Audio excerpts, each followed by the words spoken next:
morning to you. Welcome to Daytime on Downtown Radio. I'm Paul Francis, and we mentioned earlier on at the start of the show that there is a severe problem now with recruitment in the construction industry.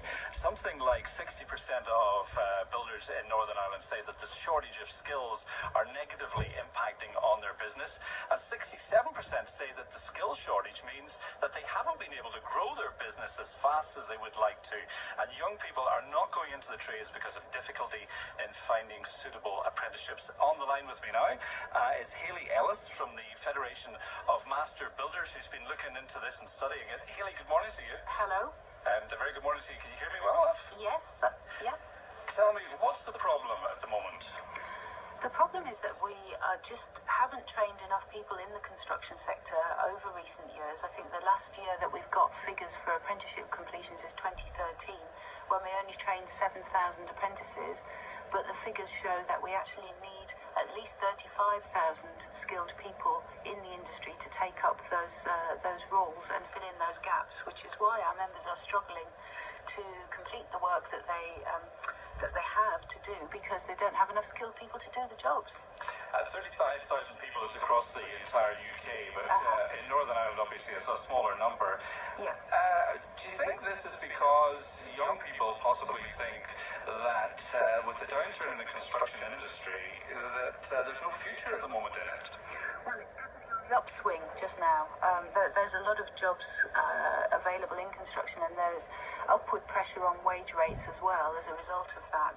So if they are thinking that, then I think that that's not the case, and it is an industry where you can build a successful career and actually be even running your own business from quite a young age. So it's definitely something that people should be considering as an alternative to the academic route, for example. I presume as well, because it takes a few years for people to get through to their apprenticeships, even though things are picking up now, it's going to take a couple of years before there's enough people feeding through. Well, that's very true, and there's, from the figures that we've already talked about, there's a huge gap there to be filled, so we really have got a challenge on our hands, and the government in the UK are reviewing the way that apprenticeships work and the way that they're funded, and so all of that has an impact on employers' ability to take on apprentices as well. Also on the line at the moment is Willie Moffitt. Willie, good morning to you. Willie's from Robinson Construction here in the province. Willie, are you suffering problems trying to get staff at the moment? Oh yes, certainly. We would have to turn down work. We haven't got enough people to do the work. We have problems getting the right type of apprentice. I suppose we've been through a 7-year recession. It's certainly the toughest recession I've seen in 30 years' experience. And I suppose the industry has been trying to survive, and they've had difficulty even maintaining the workforce that they had. So through the last 7 years, I suppose there'll be little or no room for apprentices. I suppose many young people have left the industry here and emigrated, taking their skills with them. So that's what we find. And Willie, what are the particular skills that you're short of? I know the bricklayers are at the moment are shortage. What about carpenters and so on? How are you getting on with those particular skills? A shortage of skills right across the board. It wouldn't just be to maintaining at one particular skill. There just is not enough young people coming into the industry. So what can we do to encourage them? Hayley, have you any ideas? I mean, you've obviously done a lot of case studies with various small building firms and along with young apprentices as well. What can we do to encourage young people to pick up a trade instead of just maybe thinking of something else for a future career? Yes, I think things are changing in that respect, because people are becoming more interested in the idea of following an apprenticeship as opposed to going off to university and building up a lot of student debt. There's a lot of headline stories in the papers today about people who are graduates and are ending up in low-skilled careers because the degrees that they've got are not actually that useful to the employers out there.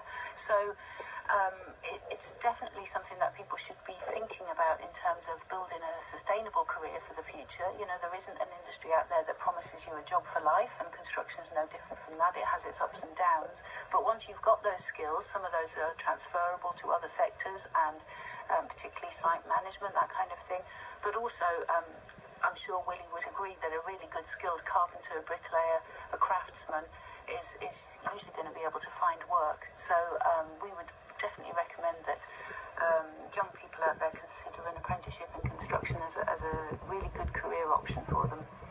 Willie, what about the wages? We're told that something like 40% of young people are not going into trades because of low wages. Do you think that's a fair comment, or do you think they have to wait too long before they actually get paid a full wage? Well, I think that they have this perception that once they start working on the building trade in their apprenticeship, they want to earn money, and they really have to look at it the same way as another student would look at going to university, where they would spend 3 years learning their trade. They wouldn't be earning then, but in the building industry, they will be able to earn some money, but they'll not be, it's not there to make a fortune overnight. They really are there to learn as well as earn. And I suppose the other benefit is they're not having to pay student fees and so on that you would do at college and university. Yes, and they'll not have that level of debt. On top of that, they're a trade, it's a lifetime skill, and as you work within a trade on a site and get experience from other trades, it gives you a basic understanding of the other trades as you go along. And then these trades are transferable worldwide. You could, when you have your apprenticeship, it can take you anywhere. You can also take that home with you to do work at your own home. You can transfer those skills down to the next generation. So it is very attractive, but I don't think that those attractions are being emphasised enough. Well, you're certainly making a good case for it, and if there's any young people out there thinking about the trade, I think you're certainly putting all the positive points forward. And maybe any young people listening to the show thinking about a trade or a future in a bricklayer, carpentry, joiner, plasterer, or something like that, and have been put off by some of the stories they've heard, maybe some of the things you've been saying this morning, will encourage them to get in touch, and maybe they'll get in touch with us as well and let us know what their thoughts are this morning. Can I thank you very much, Willie, and also to Hayley Ellis as well from the Federation of Master Builders, and Willie Moffitt from Robinson's Construction for joining me this morning. Thank you very much for your time today. Thank you very much, Paul.